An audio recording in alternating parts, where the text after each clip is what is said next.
Hi everyone, I'm Jennifer from English with Jennifer, here with another grammar lesson. I'll start with a tip.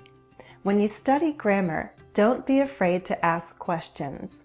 In fact, when you leave a lesson, you should have answers to some very important questions, like what?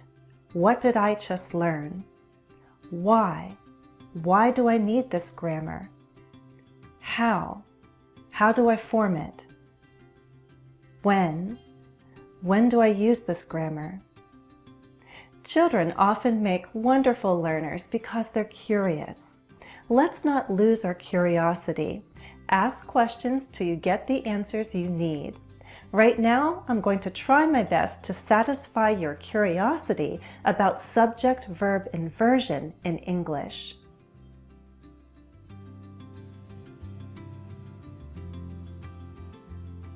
Statement word order is subject plus verb. In all my earlier questions, I used subject-verb inversion.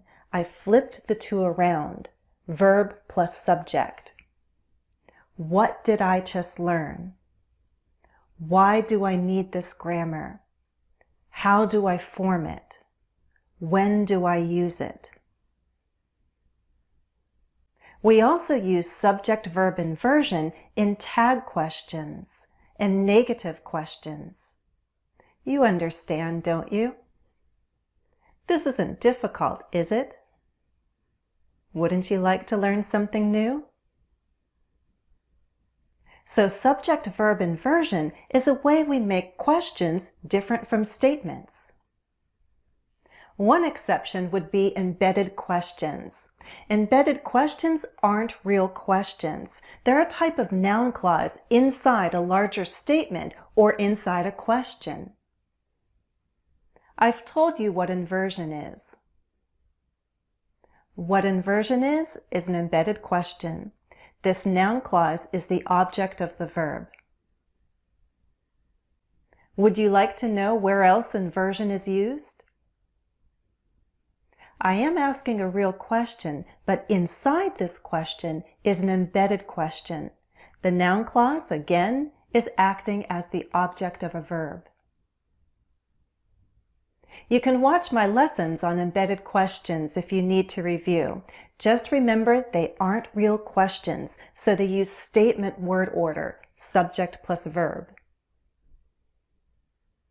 Besides questions, real questions, there are half dozen other cases where we see subject-verb inversion. Let's go through them, shall we? We can use so and neither to make additions. In conversation, we use so and neither to agree with someone about something, and inversion is needed. Haley likes watching movies at home. So do I. Jacob doesn't like crowded movie theaters. Neither do I. We use so for affirmative statements and neither for negative statements. Both words are followed by a helping verb and then a noun or a subject pronoun. You remember these patterns, don't you? Let's practice. Complete these additions. Use the correct verb plus subject. I love musicals.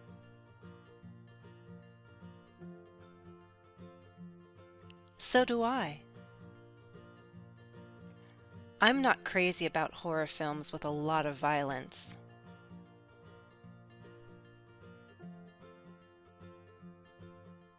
Neither am I.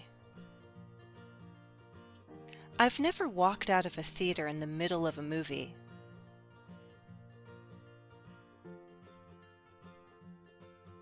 Neither have I.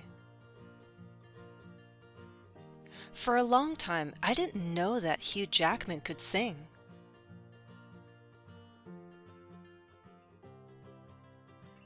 Neither did I. I've always appreciated Michael J. Fox as an actor.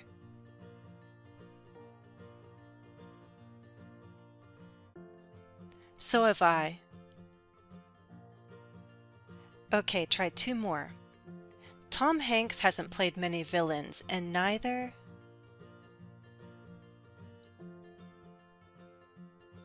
And neither has George Clooney. Jennifer Lawrence has starred in a sci-fi movie, and so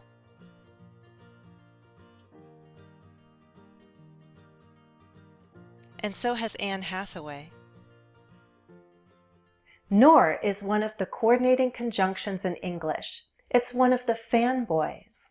For, and, nor, but, or, yet, so. Nor allows us to make an addition, a negative addition. It joins two independent clauses together and they form a compound sentence. The first clause is negative and we add another idea that also carries a negative meaning.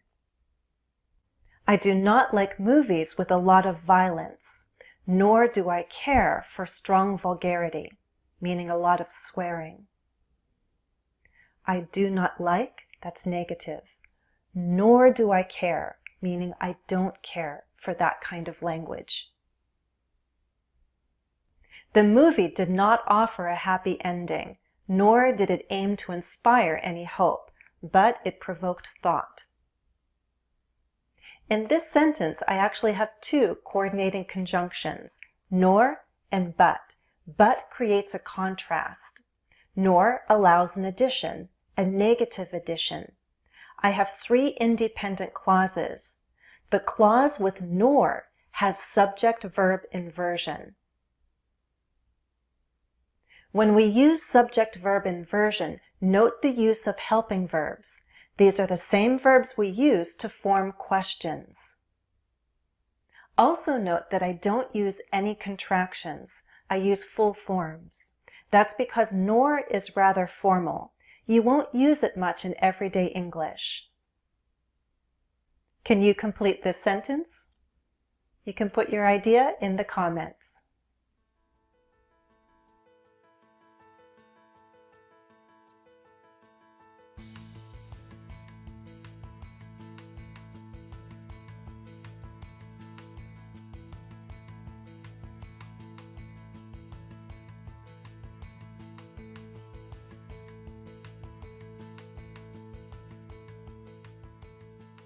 If you watched my playlist on conditional sentences, you'll know that not all conditionals use if.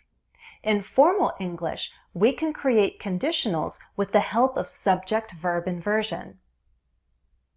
We do this with the past perfect, like had known, had done, with the modal verb should, and with were plus the infinitive. Look.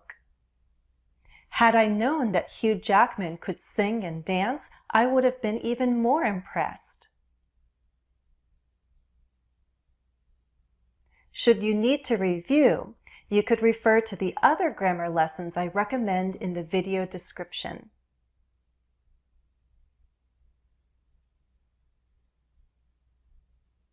Were I to write a film script, I would make it with a happy ending. Whether I use inversion or not, this combination of were plus an infinitive suggests that it's highly unlikely. I'm probably not going to write a film script. But if I ever did, were I to write a film script, I would have a happy ending. Practice with me. Rewrite these conditionals with subject-verb inversion. We're going to make them more formal.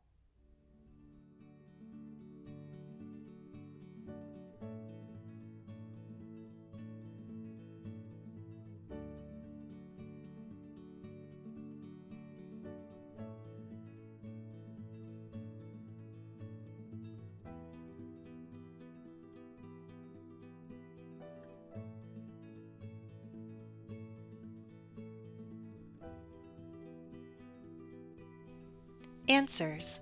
Had they bought tickets online, they would have gotten better seats.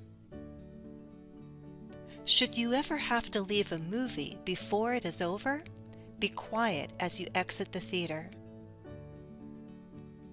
Were Jennifer to be invited to co-star with Brad Pitt in a movie, she would readily accept.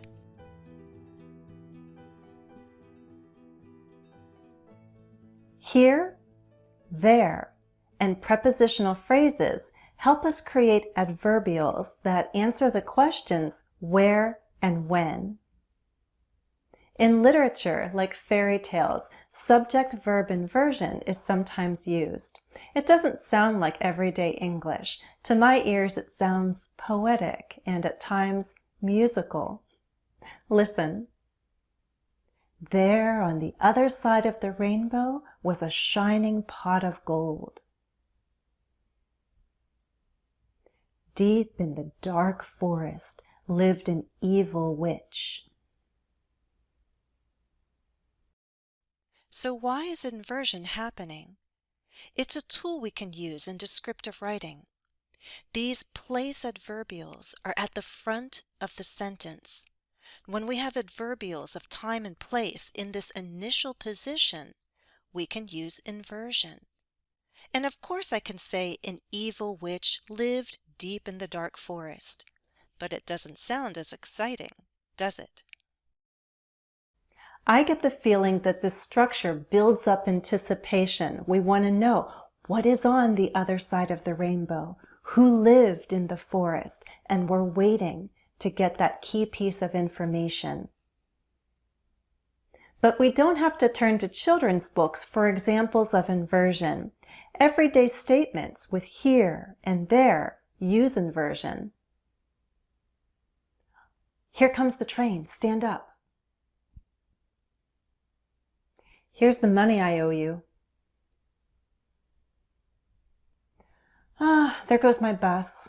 I missed it again. Here's an expression you can learn. It uses subject-verb inversion. Here goes nothing. We say this when we're about to take a risk and try something new. It's difficult in some way. We suspect that it's going to be unpleasant. We may meet with failure. Here goes nothing. For example, I invite you to go roller skating. You've never roller skated before. You put on your skates, you stand up, and you say, here goes nothing. You're saying, well, let's see how this goes. Earlier, I told you about the coordinating conjunction nor. It joins two independent clauses together. There's also a correlative conjunction. It's made up of two parts. Not only, but also is an example. It's an example of a correlative conjunction. If you start a sentence with not only, you need inversion in the first part. But also is a continuation. You're adding an idea. Not only this, but also that. In the first clause, you must invert the subject and verb. Not only was Robin Williams a hilarious comedian, but he was also an incredibly talented actor. Not only could he do comedy, but he could also pull your heartstrings in dramatic roles. With a correlative conjunction, we need parallel structure. Look how the two parts have parallel grammar. The two sides are equal.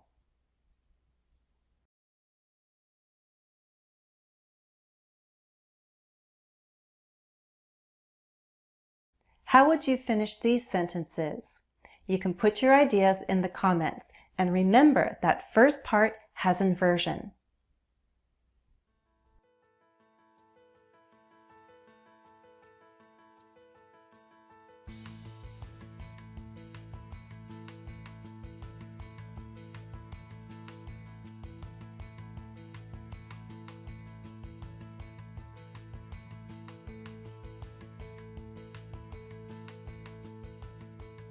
Let's continue with negative structures.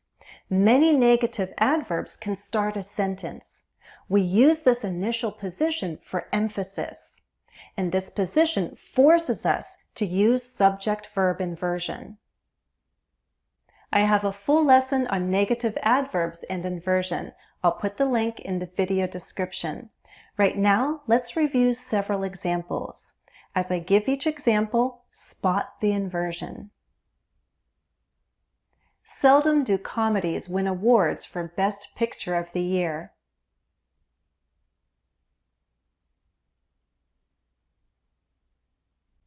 Rarely do actors make short acceptance speeches when they win an award.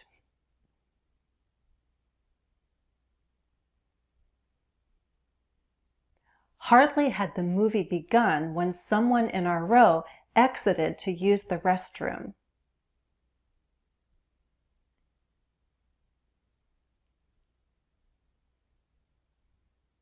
Not for a moment did the fast-paced action let up. It was one thrill after another.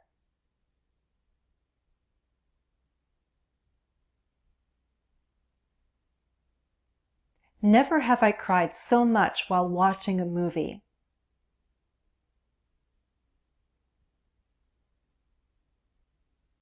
Little did anyone realize at the time of filming that Strictly Ballroom would become a worldwide success.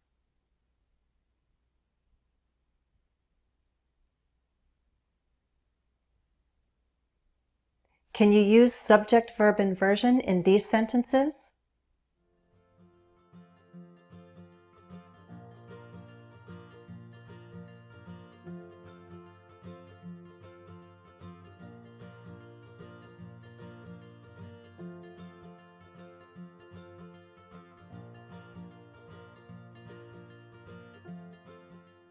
Answers.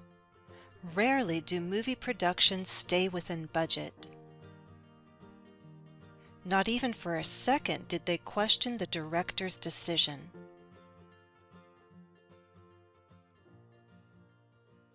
Adverb clauses with only in the initial position also call for subject-verb inversion, but the inversion happens in the main clause, later in the sentence.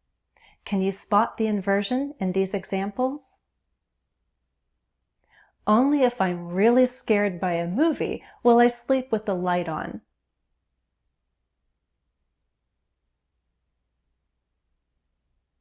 Only after the parents checked under the bed for monsters did the little boy agree to sleep alone.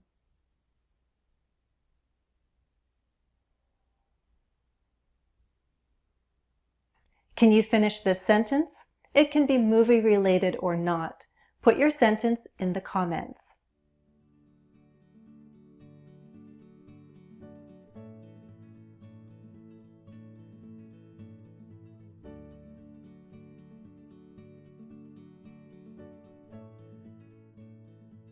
We'll end here. Hopefully you understand what inversion is and when we use it, for example in real questions and in formal conditional sentences. I hope you also understand how we use inversion to emphasize negative ideas. You can check out other lessons in my grammar playlist, and please remember to like and share this video. As always, thanks for watching and happy studies! Follow me on Facebook, Twitter, and Instagram. Why not join me on Patreon? And don't forget to subscribe on YouTube.